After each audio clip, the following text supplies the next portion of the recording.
ఇవాళంతా ఇవాళ ఇవాళ మన నగరికి విచ్చేసిన గౌరవ ముఖ్యమంత్రి వాళ్ళు నారా చంద్రబాబు నాయుడికి మనందరి తరఫున స్వాగతం పలకడం నా అదృష్టంగా భావిస్తా ఉన్నా.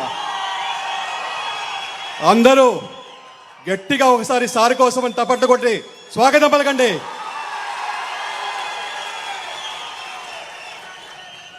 నిజంగా చెప్పాలంటే నేను బాబు గారికి వీరాభిమాని, లోకేష్ గారికి విధేయుణ్ణి. ఒక విధంగా చెప్పాలంటే నా రాజకీయ ప్రస్థానం మా నాయన గాలి ముద్దుకృష్ణారెడ్డి గారి స్ఫూర్తితో స్టార్ట్ అయినా కూడా లోకేష్ గారి ఇచ్చిన స్ఫూర్తితో, బాబు గారి ఆశీస్సులతో, నగరి ప్రజల దీవెనతో ఇవాళ మీ ముందు ఎమ్మెల్యేగా నిల్చోన్నా. మీ అందరి ఆశీర్వాదం ఇది. మీరు ఉండబట్టి, మీరు చేయబట్టి ఇవాళ అఖండ మెజారిటీతో గెలిపించారు. మీకు ఎప్పటికీ రుణపడటం. మీరు ఎంత చేసినా తక్కువే మీ నగరి ప్రజలకి. అలాగే నేను అమెరికాలో ఉండేవాడిని. అమెరికాలో ఉండేటప్పుడు ఒక ఫ్యాసినేషన్ ఉండేది బాబు గారి గురించి. ఎవరు చూసినా బాబు గారి గురించి మాట్లాడేవాళ్ళు.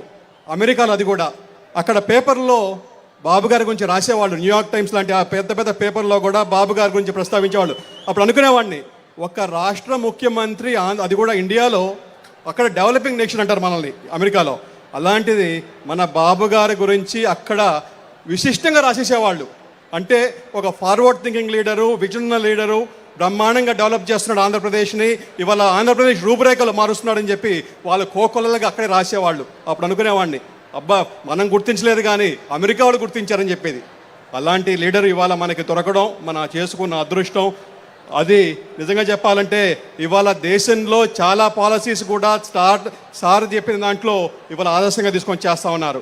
నిజంగా చెప్పాలంటే ఎడ్యుకేషన్ రిఫార్మ్ తీసుకున్నామంటే ఇవాళ మన దేశ విదేశాల్లో చాలామంది పట్టభద్రులు పోయి మంచి లైఫ్ లీడ్ చేస్తున్నారంటే ఆ రోజు సార్ పాలసీ ఒక దిశానిర్దేశం ఇచ్చింది. ఎందుకంటే చాలామంది వందల కాలేజీలు ప్రైవేట్ సెక్టర్లో పెట్టి అందరికీ చదువుకునే అవకాశం ఇచ్చారు. కాబట్టి ఇవాళ ఎక్కడ చూసినా కూడా ఇంజనీర్లు ఉన్నారు, డాక్టర్లు ఉన్నారు. అందరూ కూడా దేశ విదేశాల్లో కూడా స్థిరపడి ఇవాళ అందరికీ సేవ చేసే భాగ్యం దొరుకుతూ ఉంది. మీరంతా తెలుసు. అలాగే మనం చూసాం, ఒకప్పుడు మన ఆంధ్రప్రదేశ్ అంటే రైస్ బౌల్ ఆఫ్ ఇండియా అనేవాళ్ళం, అన్నపూర్ణ అనేవాళ్ళం. ఇవాళ ఆంధ్రప్రదేశ్ అంటే ఐటీ అంటున్నాం, బీటీ అంటున్నాం, ఫార్మా అంటున్నాం. ఇలాగా అన్ని రంగాల్లో కూడా ఇవాళ ఆంధ్రప్రదేశ్ ముందుందని చెప్పడానికి ఏకైక నిలువుడు అర్థం మన సార్ సీఎం గారు. అలాగే ఒక విషయం చెప్పాలి సార్ మీకు. సారు ఈ మధ్యకాలంలో కూడా ఒక గొప్ప పని చేశారు. ఎక్కడో ఉన్న కృష్ణమ్మని మన కుప్పంకి తీసుకొచ్చారు. కుప్పమ్మకి కృష్ణమ్మని తీసుకోవడమే కాదు, వైసీపీ అంటే పులివెందలకు కూడా మనమే ఇచ్చాం కృష్ణమ్మ నీళ్ళని కూడా. పులివెందలకు కూడా కృష్ణమ్మ నీళ్ళు కూడా సార్ భాగ్యమే. సార్ మా నగరికి కూడా కృష్ణమ్మని తీసుకురావాల్సిన, అది మీ వల్లే సాధ్యం సార్. అది మీరు చేస్తేనే అవుతుంది సార్. అది అలాగే మన నగిరిలో ఇందాక సార్ అడిగారు, మనకున్న సమస్యలేంటి, మనకున్న ముందున్న అవకాశాలు ఏంటని. మాకు అన్నిటికన్నా పెద్ద అవకాశం కోసల్ నగరంలో మాకు ఆల్రెడీ ఇండస్ట్రియల్ ల్యాండ్ అక్వైర్ చేశాం సార్. ఒక 2500 ఎకరాలు అక్వైర్ చేశాము. ఇంకొక 2500 ఎకరాల దాకా చేయొచ్చు. అంటే 5000 ఎకరాలు మనం కోసల్ నగరంలో రెడీగా ఉంది సార్. అక్కడ 100 కిలోమీటర్ల లోపు 2 ఎయిర్పోర్ట్లు ఉన్నాయి, 2 సీపోర్ట్లు ఉన్నాయి, 2 హైవేలు ఆనుకొని ఉన్నాయి సార్. ఎక్కడ కూడా నాకు తెలిసి 3వ ఎయిర్పోర్ట్ కూడా రాబోతా ఉంది. ఇక్కడ నుంచి బెంగళూరు పోవాలని కూడా 2.5 గంటే. ఎక్కడా లేదు ఇంత జాగ్రఫికల్ అడ్వాంటేజు. అది కాకుండా మన నగిరి నుంచి వేలాది మంది రోజు 100 బస్సుల్లో అటు రేణిగుంట కానీ, ఇటు చెన్నై కానీ, ఇటు అరకోణం కానీ పోయి పని చేసుకుంటూ వస్తున్నారు. వాళ్ళకి కానీ ఇక్కడే కానీ ఉపాధి చూపించగలిగితే ఇక్కడే పని చేసుకునే ఉండే భాగ్యం కూడా కదులుతుంది సార్. అలాగే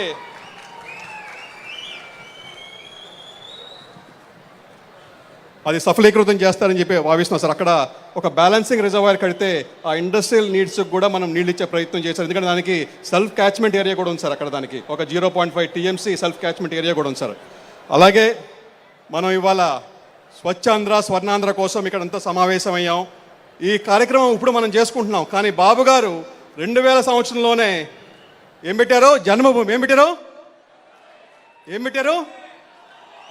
స్వచ్ఛాంధ్ర ప్రోగ్రాం. ఆ రోజే జన్మభూమి కింద పెట్టి మన పరిసరాలు శుభ్రంగా పెట్టుకోవాలని చెప్పి క్లీన్ అండ్ గ్రీన్ అని చెప్పేసి ఆ రోజే నిదానం తీసుకొచ్చి ప్రతి ఒక్క పాఠశాలలో కానీ ప్రతి ఒక్క ఆంధ్రుడిని ఆ రోజు ఇన్వాల్వ్ చేసి అది ప్రతి ఒక్క మనిషిలో ఉండాలి, పరిశుభ్రాలు అంతా కూడా శుభ్రంగా పెట్టుకోవాలని చెప్పేసి ఆ రోజు చెప్పారు. ఇవాళ దానికి సంబంధించిందే ఇవాళ స్వచ్ఛాంధ్ర.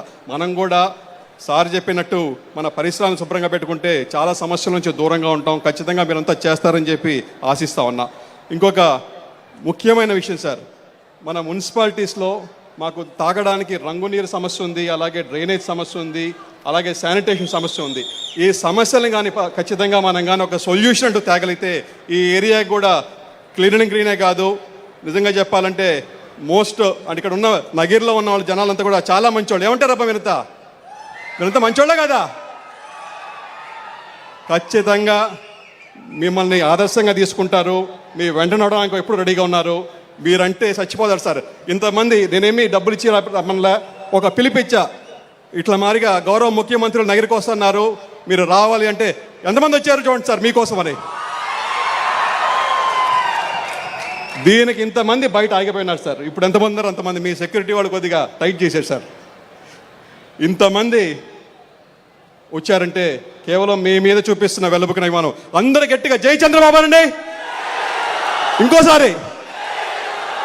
థ్యాంక్ యూ అన్న, మీ అందరికి కూడా ధన్యవాదాలు. జై హింద్, జై Chandrababu. Thank you very much sir. మరి సభను ఉద్దేశించి ప్రసంగించాల్సిందిగా చిత్తూరు పార్లమెంటు నియోజకవర్గ సభ్యులు గౌరవనీయులు శ్రీ దగ్గుమళ్ళ ప్రసాదరావు గారిని కోరుకుంటున్నాము. అందరికీ నమస్కారం.